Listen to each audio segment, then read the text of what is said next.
My name is Tom Huff, and I'm a one-eyed fat man. I'm one-eyed because of an ocular melanoma, and I'm fat because I live in Louisiana where a lot of good cooking takes place. I'm going to tell you a little bit about myself. I've had a lot of close calls in my life. At 14, I was shot with a shotgun in a hunting accident. Working as a doodle bugger, that's doing seismic surveys for the oil and gas industry, I was nearly blown up on my first day on the job. I had a couple of pulpwood-sized pine logs wrap around my head while making a path through the thick forest growth on an off-road articulating buggy. I rolled that buggy 270 degrees down a levee, and one cold morning near Kemmer, Wyoming, I traveled 1,000 feet down Commissary Ridge on a pile of hard, crusty, rolling snow. The one time that I really was certain my time was short was when I was working doing an archaeology survey on the Mississippi River south of Baton Rouge. One day I was swarmed by mosquitoes, and the following day I had severe headache, spinal pain, and extreme pain and swelling in my knees and hips. I laid down in my hotel bed and tried to sleep. I soon awoke and found my blue leopard cur and blue tick hound dog mix licking my face. She'd passed a few years earlier, and I was wondering how she managed to come back to me. She licked on my face until I got up, and she started leading me along a very shiny brick road, running through a field of purple vetch. My first thought was, gold plate and brick sure does look tacky. I must be close to LSU. After a short distance, we come up on the gate to a gated community. Beyond the gate were mansions, and the streets were gold and silver. The gate was covered with mother of pearl.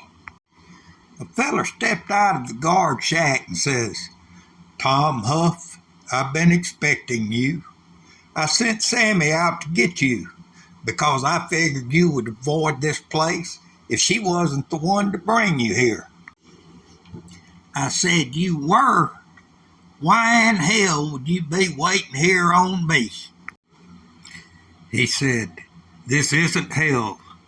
My name is Pete, and I am keeper of the gate. The boss has a few problems with letting you in. It appears you have a fondness for drinking, fighting, and carousing." "That I do. You got a problem with it?" "Well, yes, I do. That's not allowed in our neighborhood, and if you plan on keeping that up, you're not welcome here." I said, "Why in hell would I want to live with a bunch of snooty, rich snobs in a gated community? I'm more of a cabin by the lake kind of feller." "Okay, I'm going to tell you why you want to live in this gated community. Do you see that fiery glow out there beyond the bottomless canyon?" "Yep, kind of pretty, ain't it? That's the only lake we have here, and you won't be living beside it. You're going to be living in it."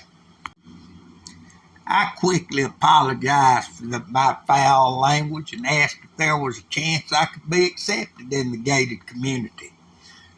Pete says, "Our God is a loving God, and therefore he is a forgiving God. But I need to give you a quiz to see if you have intellectually prepared yourself for life in our community. Tom, can you tell me who the mother and father of all humankind are?" "I believe that would be Adam and Eve. I know Southerners descend from them because they love figs, and you can't find a pantry or root cellar in the rural South that ain't just loaded down with fig preserves." "And can you tell me who was given the law on Mount Sinai?" "That would be Moses. Moses was a Southerner." "Why would you say that?" "When he was asked to go tell the Pharaoh to let his people go, he asked, Why would Pharaoh listen to me? I'm slow of speech. If he's slow of speech, he's got to be Southern. The next question is, who was the apple of God's eye? That would be David.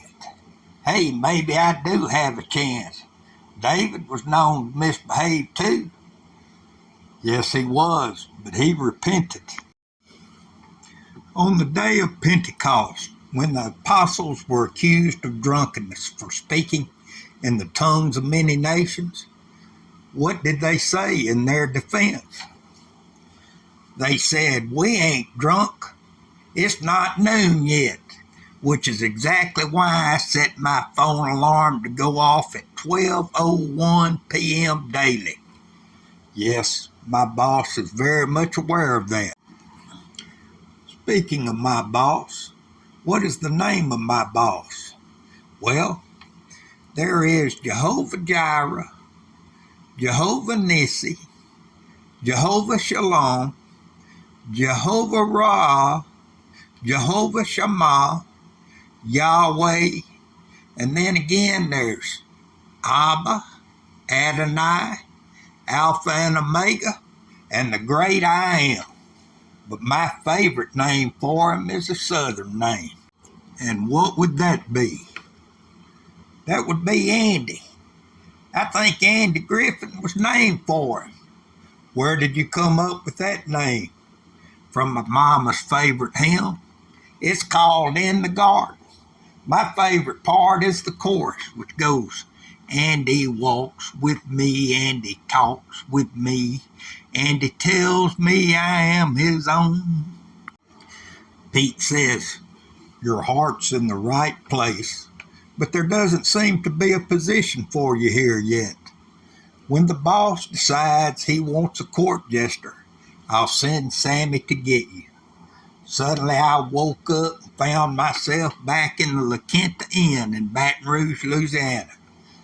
I still ain't happy about living in a gated community, but I'm happy to know that my best friends with 4 legs are going to be waiting on me when I get there. Thank y'all.